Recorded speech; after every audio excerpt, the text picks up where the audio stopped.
By the end of this video, you will know about a ton of free games you can play on your Oculus Quest 2 and Meta Quest 3 using App Lab and SideQuest. And as always, all the links for these games are down in the description, but let's go to a quick word of our sponsor. This video is sponsored by VR Wave.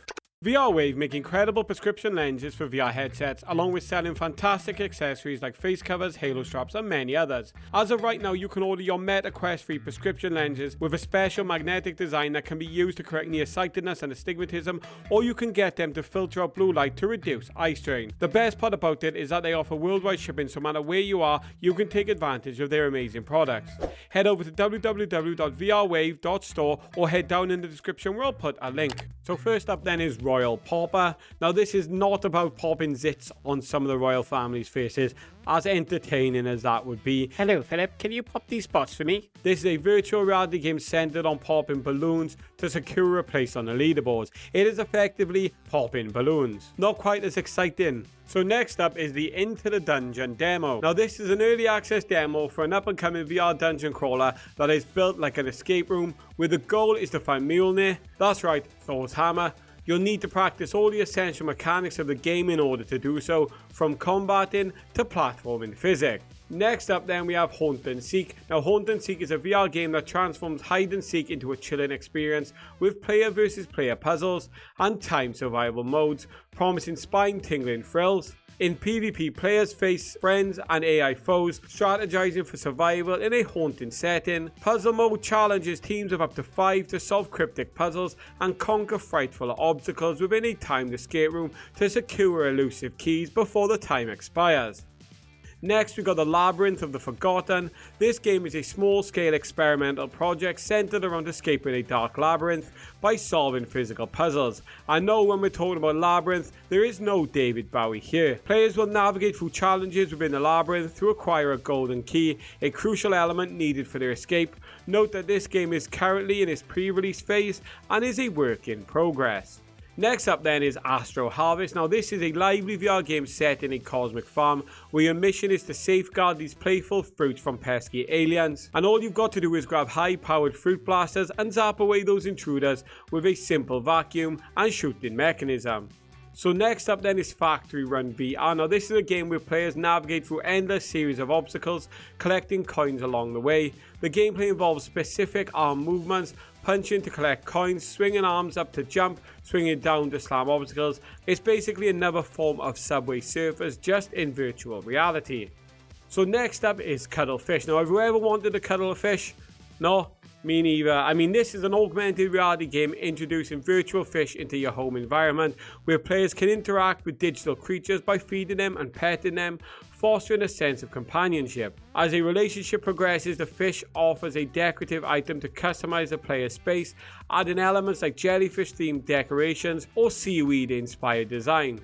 So next up then is Slam City. Now this is a multiplayer VR basketball game that emphasizes fitness within its gaming community, where players can practice and compete in a realistic basketball environment, honing skills like dribbling, shooting, dunking and defensive moves. Now we've seen many versions of basketball games, but this game offers 2 modes, free practice for skill improvement and 1v1 matches for competitive gameplay.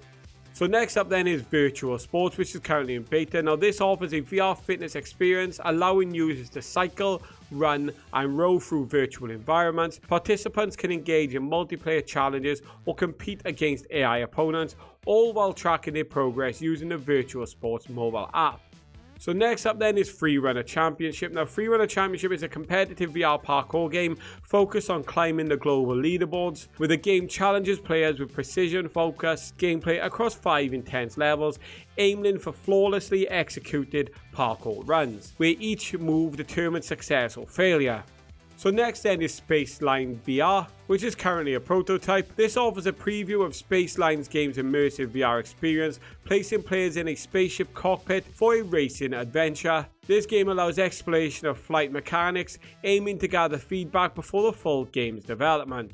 So next up then is Idea Engine. Now this platform aims to eliminate any obstacles, enabling creative expression by leveraging AI to produce images, text and interactive characters, where users can import personal photos, drawings, text and 3D models from Sketchfab. Effectively, it's a platform where you should be able to create what you want within that virtual environment using a whole host of new tools. So next up is Snowball Party. Now, Snowball Party invites players into a whimsical snowy world where entertainment blends with exercise. Equipped with a snowball gun, the objective is to target dancing gnomes that appear. What makes it unique is that these gnomes sport the faces of your teammates, personalized with actual photos, adding a humorous, individualized element to the gameplay experience. Hopefully, there's many jokes about them being in gnome man's land. You know what? I'll see myself out. Next up, we have Candy Match VR, which is effectively Candy Crush in VR, as it takes the classic block matching game into the realm of virtual reality. Utilizing magical wands, players can crush vibrant blocks within a cartoon-themed VR environment. Next up, we have Arcadia. Arcadia isn't your typical sports simulation, but it is the inception of an entirely fresh mixed reality sport. Unlike pressing buttons, Arcadia emphasizes physical movements, reflex development, and skill mastery within an expandable skill ceiling. So next up, we have Muse XR. Now, this game offers virtual spaces showcasing captivating exhibitions, merging technology and art. Visitors can engage in interactive experiences and connect with others globally, while the platform features stunning spaces presenting throwback computer technology, arcade games from the 70s and 80s, and a diverse user-generated artwork. So next up then we have Fruit/VR. This is effectively Fruit Ninja in virtual reality. Even though we do have an official Fruit Ninja in VR, effectively this game challenges you to chop fruits in midair as a chef throws them your way, and you slice them obviously using the Oculus controller. And obviously there's progression there. Like I said, Fruit Ninja in VR. So next up then is Sight Shift. Now, Sight Shift explores the world of virtual reality using a combination of hand and eye tracking. As a sorcerer's apprentice, you must engage in immersive training to unlock abilities to control potions, bottles and books within your environment. Next up then is Galactic Cricket VR. Now, this is a VR cricket game, but it's set in a futuristic sci-fi environment where you wield a cricket bat which moves realistically, and the game immerses you in a fun and engaging gameplay. So next up then is Triton VR 2. Now, this is a multiplayer combat game that adapts any space into an arena using co-location technology, allowing real world and game world positions and synchronization. Players battle in their physical surroundings, accommodating multiple players, where a mixed reality map editor lets users create combat arenas based on their room, adding elements like walls and weapons, creating a mixed reality multiplayer experience. So next then is Robo Dojo. Now, this offers a robot battle in mixed reality where you take control of a sumo class robot and engage in intense battles against AI opponents, aiming to push them out of the ring. And because it is mixed reality, the game immerses you using your living room or selected play area as the battleground, blending the virtual and physical world as an exhilarating experience. And next of all, guys, because these games are on SideQuest, I will put the tutorial on screen here showing you how you can get SideQuest onto your headset without any PC wire or any additional stuff. Thanks for watching, and I'll see you in the next one.